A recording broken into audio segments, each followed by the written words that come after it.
Homecoming 2, Kevin 0. I'm exhausted. 5 ways leaders retrain survival patterns. Maybe take one slow breath in through your nose. Survival skills are adaptive responses developed in environments where safety felt uncertain. People pleasing is a protective relational strategy where someone prioritizes approval, harmony, and acceptance over their own needs, boundaries, and authenticity.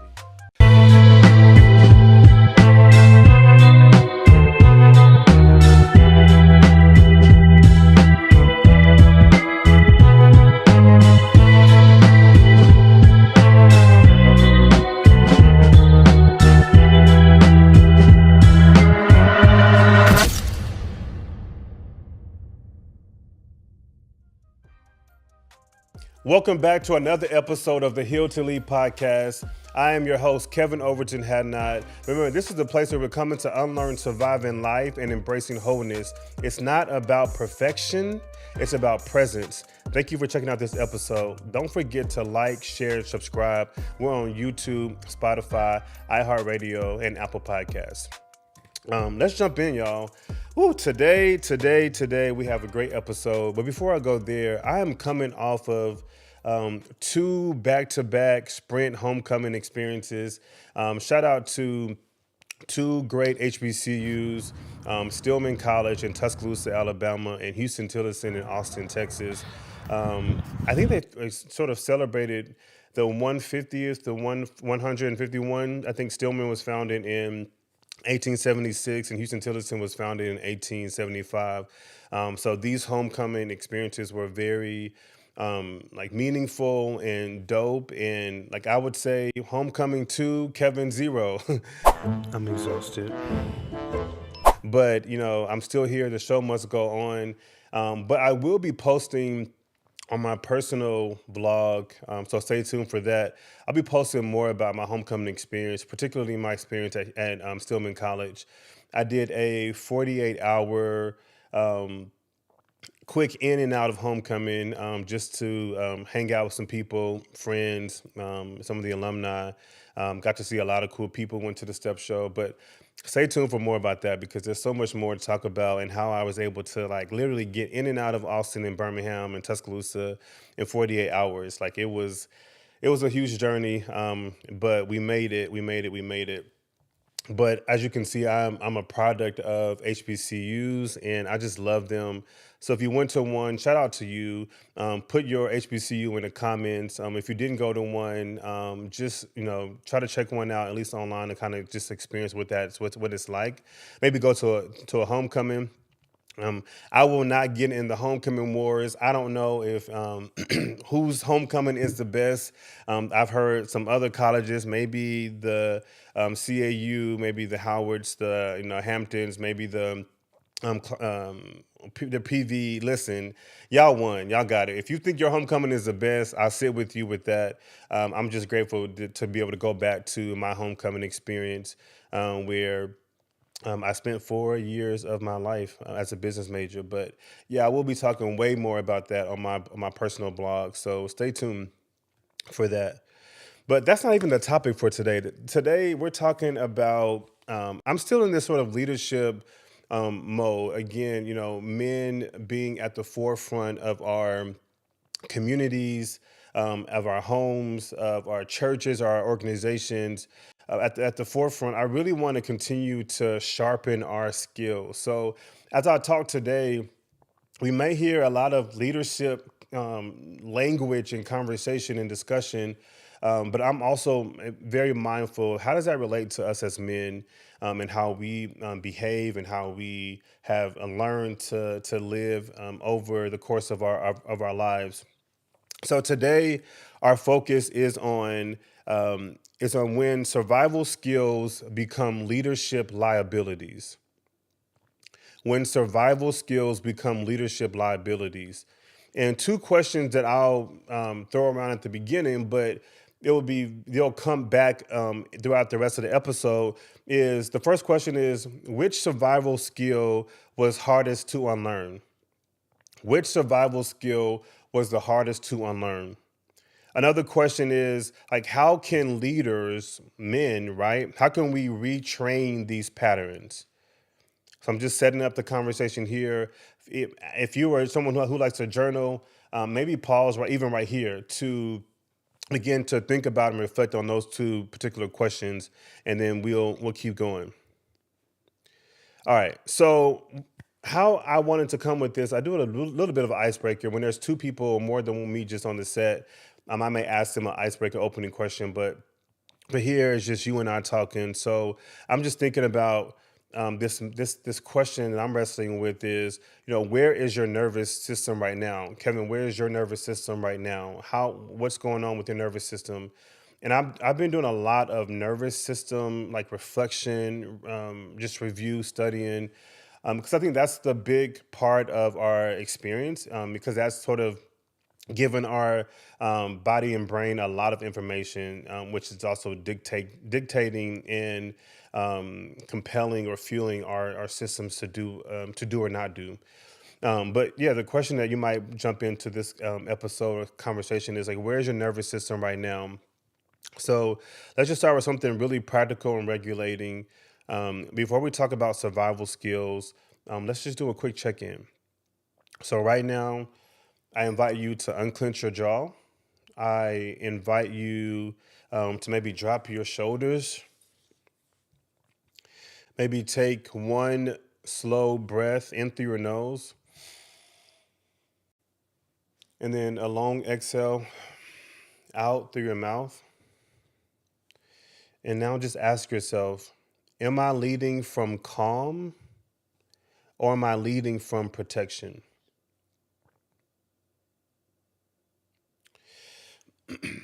And I invite you back whenever you're ready. So this episode, when survival skills become leadership liabilities, I don't know if that's going to be the title or not, but that's the theme that I was wrestling with during this time.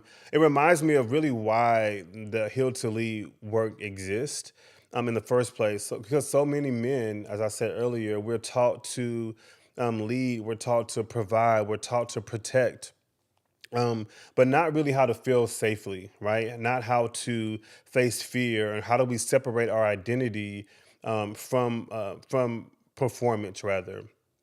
Like, so we really learn to survive. I think maybe through hypervigilance. I think we've learned to survive through people pleasing. We learned to survive through control, and really having this emotional armor about us.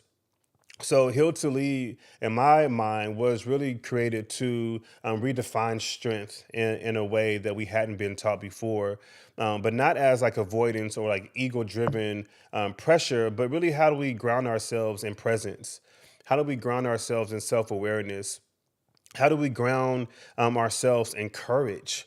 But from courage to like lead, from healing instead of just place of survival. So just as and hopefully that resonates with you, and I just continue to welcome feedback and welcome comments, email as well. I get a lot of DM just about the podcast episodes, so thank you all for that. So hopefully you're understanding a little bit more of of the work that I'm hoping to accomplish with the Hill to Lead podcast. So just some quick nuggets as I'm tiptoeing into the actual topic here.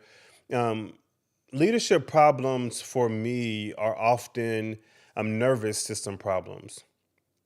What I mean by that is what we label as poor communication, what we label as micromanagement, as indecisiveness, what we label as overreaction. It's really often a dysregulated system, or dysregulated stress response, and that's really operating beneath the surface. So when a leader's nervous system is in protection mode, decisions are driven by threat detection rather than clarity, vision, or strategy. So something to think about, that leadership problems are often nervous system problems. You might hear my dog in the background. Kobe is still joining me. He wants to be a part of the podcast so bad, but he doesn't have the license. Although he is a therapy dog. Anyways, I'll keep going. Another thing I wanted to introduce right here is many high performers are not calm. They're just activated. High achievement can be fueled by anxiety. It can be fueled by fear. It can be fueled by failure, or really this deep need to just prove ourselves, prove our worth. We live in a capitalistic society. That's one of the features of it, right? But this keeps our body in a constant state of urgency. So from the outside, it looks like discipline and drive, like you're doing it, but internally, it can feel like pressure. It can feel like hyper alertness, and it also can feel like an inability to truly rest. Another opening nugget is survival mode can look like productivity. Survival mode can look like productivity. Overworking, over preparing, over functioning, those can appear as being responsible and admirable, and kudos to you for that. But they actually may be attempts to really outrun inadequacy or avoid vulnerability. Excuse me. On the other hand, so when productivity is rooted in survival rather than just alignment, right? Then it produces results, but often at the cost of peace, at the cost of relationships, and I would even think at the cost of like long term sustainability. So, as you can see today, we're talking about when the very skills that helped um, you survive, that they begin to like sabotage how you lead, how you are as a man. So let's just answer this question: like, what are survival skills? I think I've been talking about survival already. Survival skills, and if you're a note taker, please take notes, screenshot them, put them on put them on social media at Heal to Lead official, or I am Kevin Overton on all platforms. I would love to see your notes and your thoughts about the episode. But survival skills are adaptive responses that are developed in environments where safety felt uncertain. I said again, survival skills are adaptive responses developed in environments where safety felt uncertain. So I want to focus on two, I guess, today, which are hypervigilance and people pleasing. Hypervigilance, it can look like constant scanning for danger, always looking around. Being a black man in America, I'm sure that's part of um, our um, our behavior or our natural instinct as well. So I'm calling that out as a separate thing, but just not to. I'm going to give grace to that as well. But constant scanning for danger, over reading tone shifts that happens between two people, maybe even anticipating worst case scenarios. Maybe this negative sentiment override experience here. Difficulty delegating. We got to do it ourselves. Maybe even micromanagement that's really disguised as okay, we're setting these high standards here. So again, that's hypervigilance, and again, it develops in unpredictable environments. When safety isn't consistent, then the nervous system it learns that it has to stay alert or get hurt. So as a leader, this can look like overworking, right? So maybe many men we channel hypervigilance into constant productivity. We believe in that we always have to be grinding to stay ahead. And listen, I'm someone who's the same way. You have to like work three times as hard. But staying maybe looks it looks like staying at work late. It may look like checking emails at midnight, or maybe even feeling guilty when taking a day off. So again, I'm saying this information. Um, just I think y'all will receive it just as data, as information, and not judge yourself. Right, give yourself some grace. But I just think it's helpful to hear. This is how we've trained ourselves in the environment that we live in. Hypervigilance can also, as a leader, can also look like control issues. So when safety When safety once depended on staying alert, then control, and rightfully so, can feel like protection. Maybe that's micromanaging employees because no one would do it right. Maybe struggling to delegate at home, or maybe becoming irritated when plans change unexpectedly. Another way it can look is burnout. I know we heard that word before. That's not a new word, although we might kind of put burnout in like a separate category and like in our back pockets, never deal with it. But burnout is like living in constant state of internal alertness. I'll say it again, sorry. Living in a constant state of internal alertness exhausts the body and the mind over time. So feeling drained despite success, maybe even losing motivation for things you once enjoyed, or even snapping at family because you're running on empty. Another quick little tangible tip before you maybe get a routine for your day, maybe check in with yourself, maybe do some breath work. Um, Carve out time for you to transition from work to home.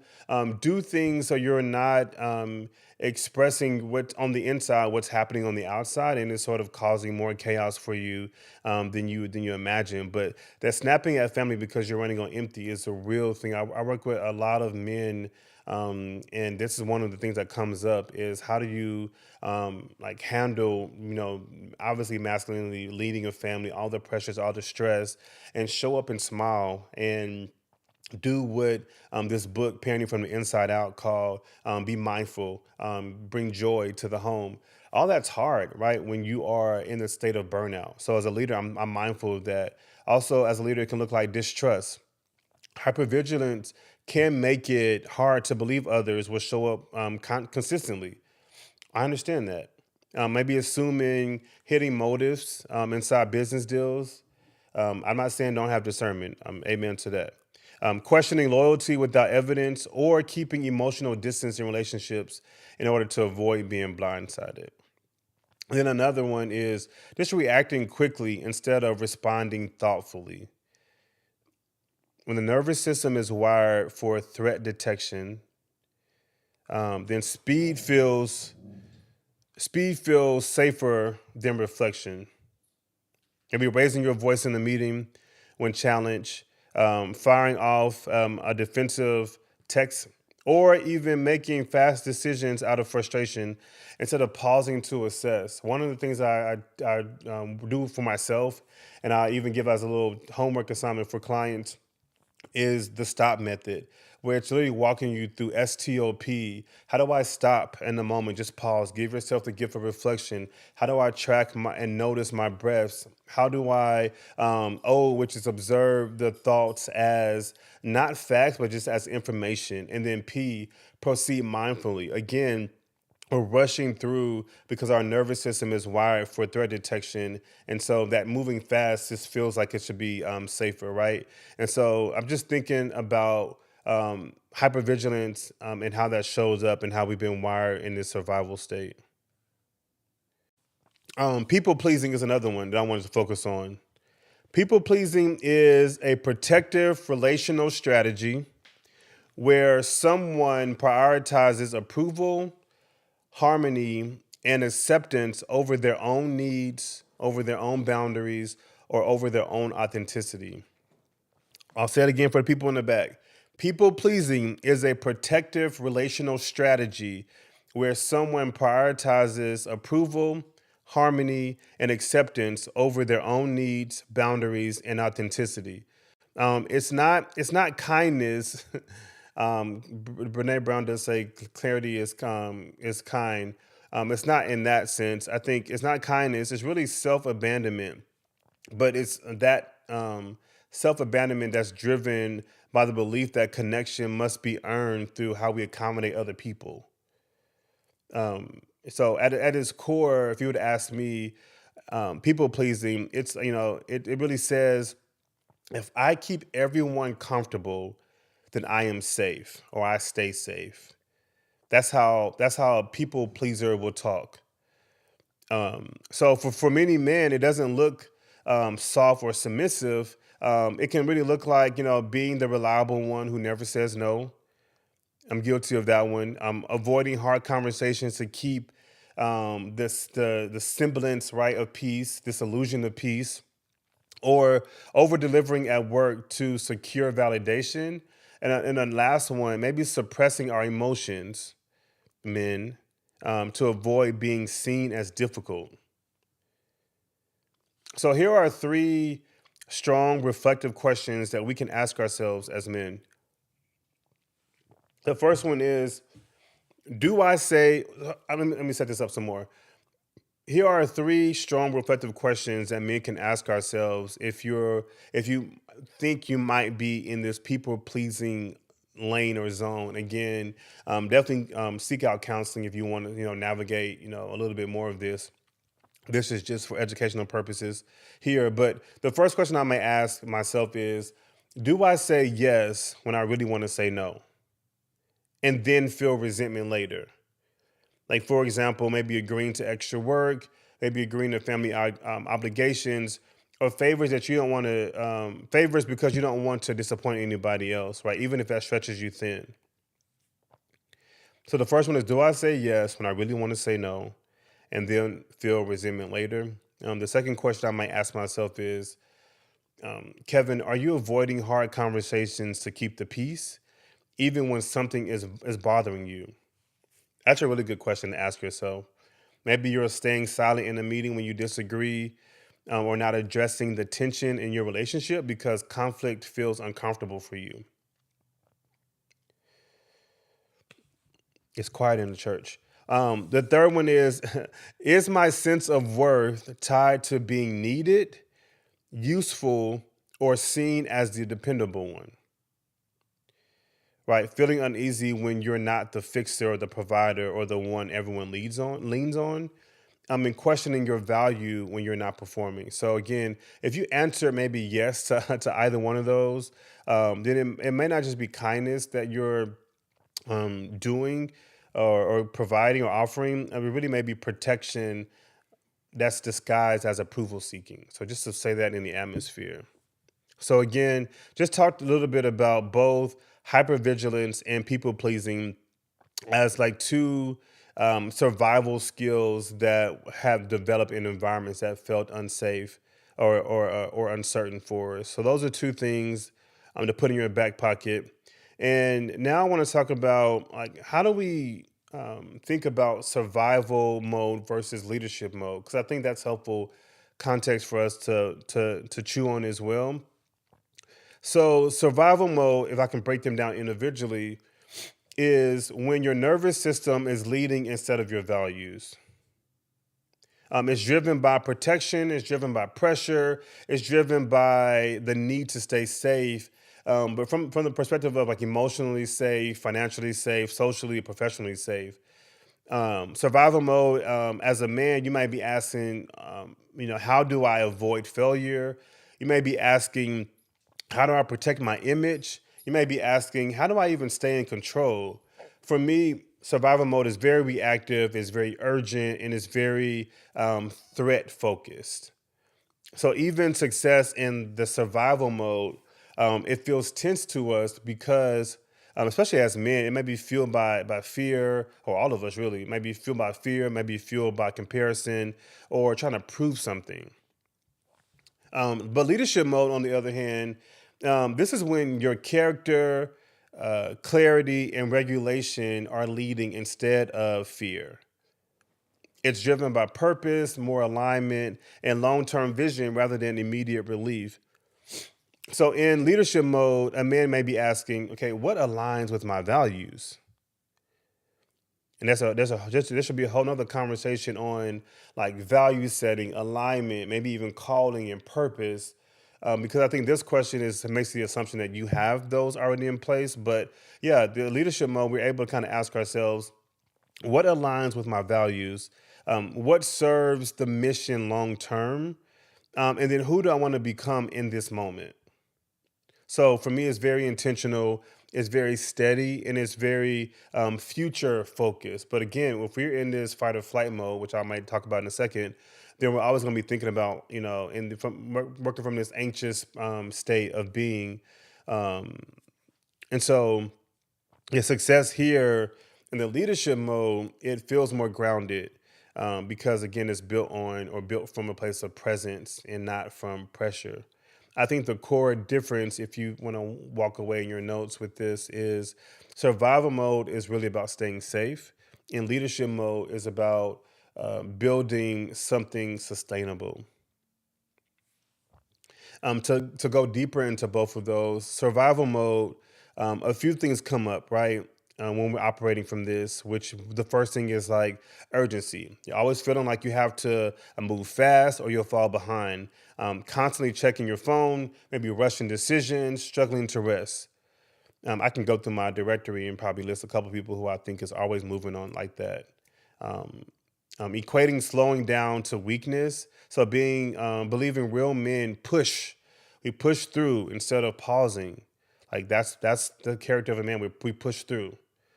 Urgency is also operating as if everything is high stakes, even when it's not. So even treating minor setbacks, maybe even setbacks in relationships as like major threats. But again, that's important as data because then you know what's sort of fueling how you're behaving. Another feature, if you will, a character or a thing in survival mode is making fear-based decisions. So we're making choices primarily to avoid failure, maybe to avoid embarrassment, maybe to avoid a loss of status. So maybe taking a job for security over alignment. Here goes the alignment piece again. Alignment probably should be my next episode, honestly, because I feel like that's something that we could walk in a little bit more and we'll even do it together. Fear-based decisions, we're staying in situations that look successful but feel misaligned because leaving feels risky. And then another thing here is over preparing with fear based decisions, over preparing, overworking to prevent criticism rather than pursuing your vision. And I know that's probably something I have to work on even as I navigate the hats that I wear. So I'm talking to all of us as men, as people in this conversation today. Also, in survival mode, we see a lot more black and white thinking. And I don't think that's necessarily always bad. I know a lot of people um, who are black and white thinkers. I think it's helpful. I mean, you might be more assertive, direct, however you want to label it. But I think in this survival mode state of being, reviewing ourselves as either a winner or a failure, right? And no middle ground. And I think that causes the tension inside because there's no middle ground to say that again, to give yourself some grace or to learn or to adapt or to be flexible. Also, believing one mistake can define your competence as a man or a leader. And again, I want to say that again. We're believing one mistake defines your competence as a man or a leader. Something to pray about, or even labeling others as fully loyal or fully against you after one disagreement. Again, this is black and white thinking when we're in survival mode. A couple more is control or compliance. So control compliance. Maybe we're micromanaging because trusting others feel unsafe. I mean, as a leader, I navigate, how much to trust and how do I build trust? How do I, restrict trust? Always navigating that. So I understand. But when we're in the survival mode, we're probably more micromanaging because we can't really allow ourselves to lean and depend on other people because it feels uneasy. I understand that. Also, avoiding conflict and going along with others in order to prevent that tension. I mean, then we struggle when plans change because unpredictability feels threatening.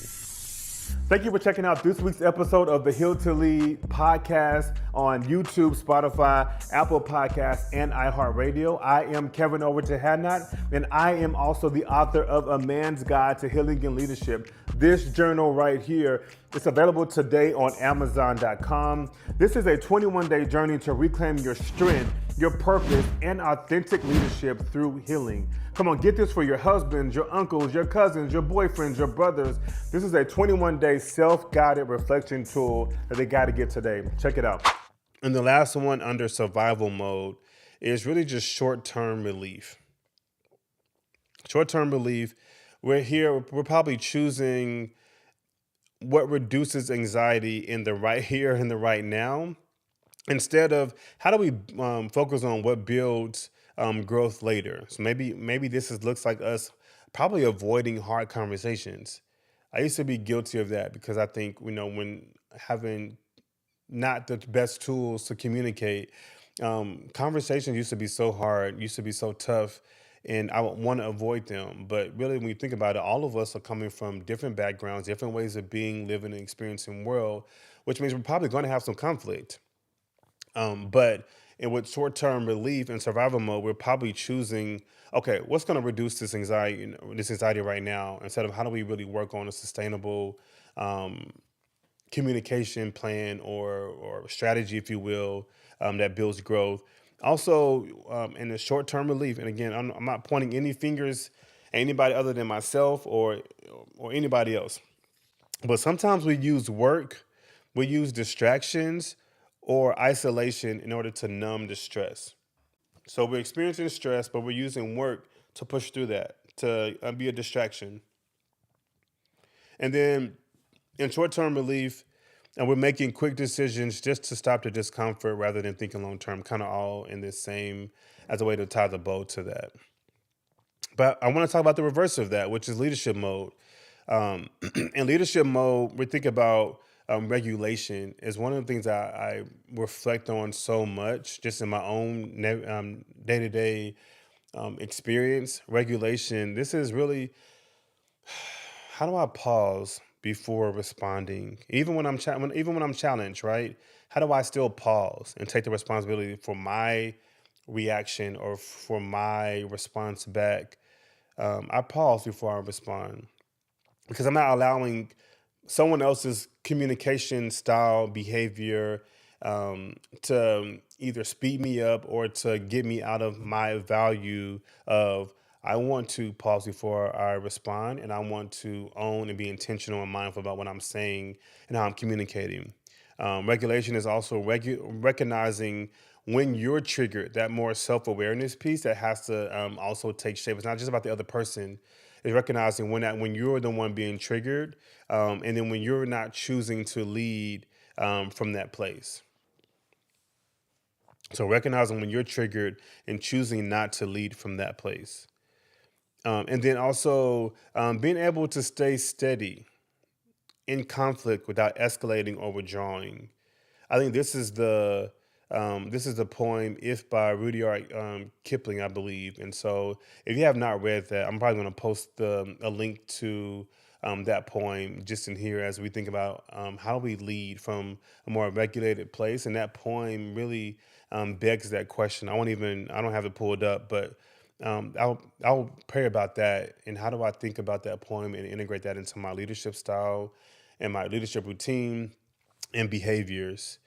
Also, in leadership mode, clarity. This is making decisions based on values, not pressure, knowing what actually matters to you apart from comparing yourself to somebody else.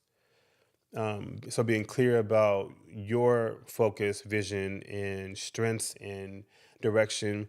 Also communicating expectations directly instead of just hinting or assuming. I'm probably guilty of that in some places, seasons of my life, just because of my leadership in that season. Leadership mode, we think about boundaries, right? So how do we say no, but say no without over explaining? How do we delegate without feeling guilty? How do we protect our time? How do we protect our energy and emotional capacity, but without feeling selfish? You deserve to protect your time, to protect your energy, and your emotional capacity. Period. You're a human. You get that right. And then long term vision also comes up, which is prioritizing sustainability over speed, and then making decisions that align with you. I mentioned that already. And then measuring growth by character development, not just external wins and validation.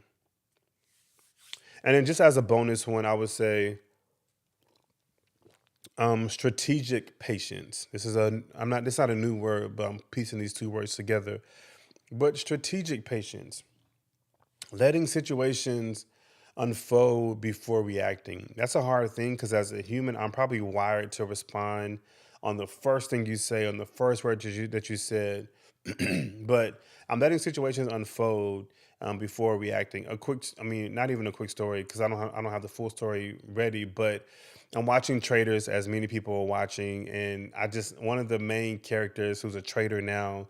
I don't know how the story is going to end because I'm recording this episode before the last episode of Traders will come out, and so I don't know who the actual winner is going to be. But one of the persons who is of conversations now on social media is Rob, and um, they've been getting on him because they feel there's a whole bunch of conversations about it. But the one I'm bringing up now is as a trader, he's obviously has charisma. He has the gift of gab. He's able to kind of win people over, get them on his side. He has alliances, all the things. But one of the things that he's actually been known for, and he even recognizes this as in his talkbacks, is being very cool, calm, and collected. Like being able to not,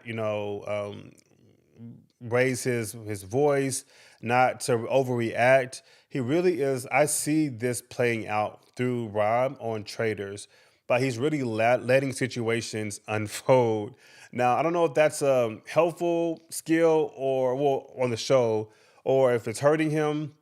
We'll definitely find out, but as of right now, he's played the game as a trader, and he's been not found out to this. I guess this is one of the second to last episodes that I've been watching. So again, I think that's a good example. I'm not going to wood because I want to see the rest of this come out, but at least I can see him um, implementing this more strategic patience, rather, of letting situations unfold before reacting, and then trusting the process instead of just forcing those outcomes. And then again, I'm even using Rob as an example, like he understands that his real strength isn't in like the urgency and like being the loudest one in the room and like overselling things and like getting amped up whenever they amped you up. But really, his real strength is steadiness. And so I just want to give you that tool as well. So I just want to talk about, I'm almost wrapping up too, but before I go to the letter, I wanted to just bring like, just a couple of things, just one quick thing about what has been the hardest skill to unlearn. So for many leaders, the hardest skill to unlearn really is the one that probably made them successful. So, for example, if we're using hypervigilant leaders or people pleasers, the hypervigilant leader who probably is the one who built an empire by outworking everyone. So again, it may be people pleasing has been the person who's built influence by being so agreeable. Again, these are the hardest skill to unlearn is the one that's probably gotten you this far. I think the problem is that what once protected you probably is what's limiting you right now. So I might ask you as a listener and a watcher. I said this earlier, but this is the question now. Which skill was the hardest for you to unlearn? There's many survival skills that we've adapted and picked up, but yeah, which survival skills are hardest for you to unlearn? I'll give you some examples. What was it? Control? Was it over functioning? Was it avoiding hard conversations? Was it comparing yourself constantly? I would love for you to reflect on that. Pause the episode. Write us in the comments. I want to hear from you. And again, this is a safe space, a safe and brave space. Let me know what you think, and I will respond back in the comments. So now we are at the point of the episode where we read a letter from the listener. And these are letters from someone navigating life and mental health and everything in between.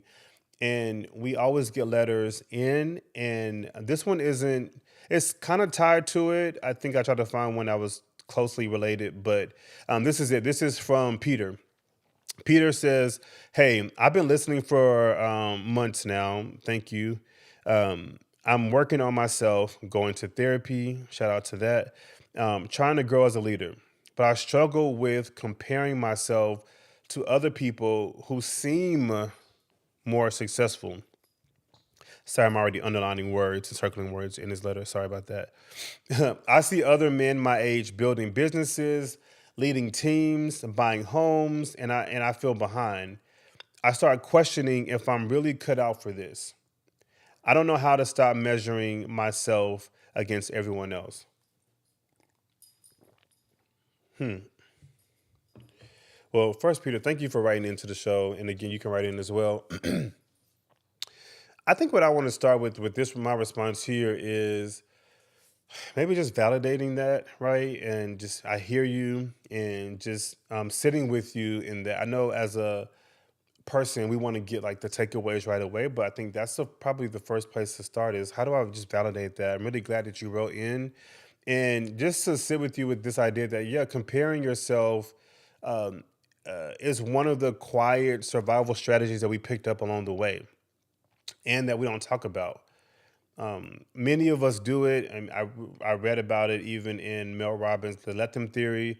But yeah, comparison is one of the quiet survival strategies that we don't talk about.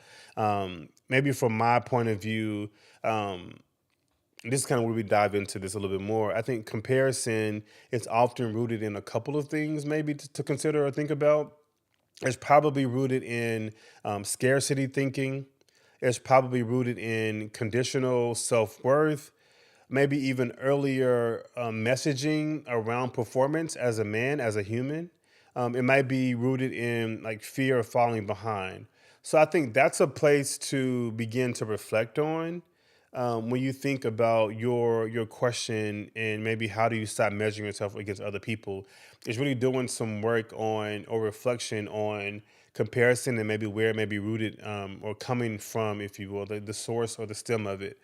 Again, scarcity thinking, um, conditional self worth may be tied to your early messaging around performance or fear of falling behind. And again, those are real things that we think about. We have to navigate. Again, this is the world of social media that we live in, where we are always, always, always trying to see what the Joneses are doing.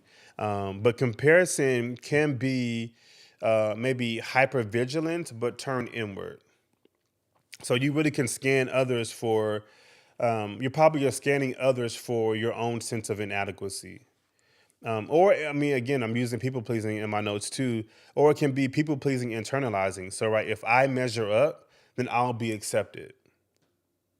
So maybe just what can be helpful is um, like comparison isn't about ambition, it's really just about safety and just think about it from that point of view. But when you compare, what comes up for me is your nervous system believes that ranking equals protection,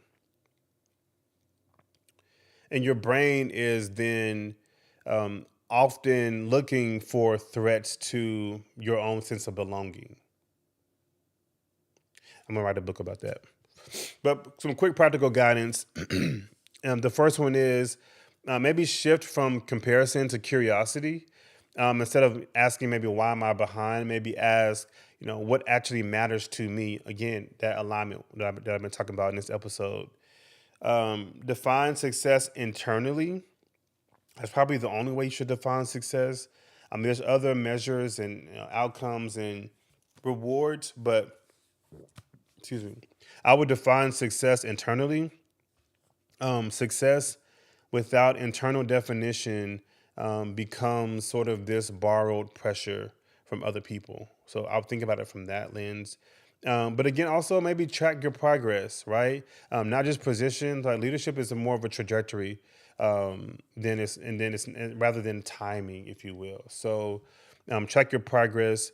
Limit visual triggers. You may have to kind of cut some things off in terms of the social media, maybe some news, or just have a more narrow focus mind that's rooted in your alignment, your calling, your purpose, and to get on that train. And don't let yourself out of that train for any reason. Otherwise, you're going to move back and forth into this comparison yourself to others.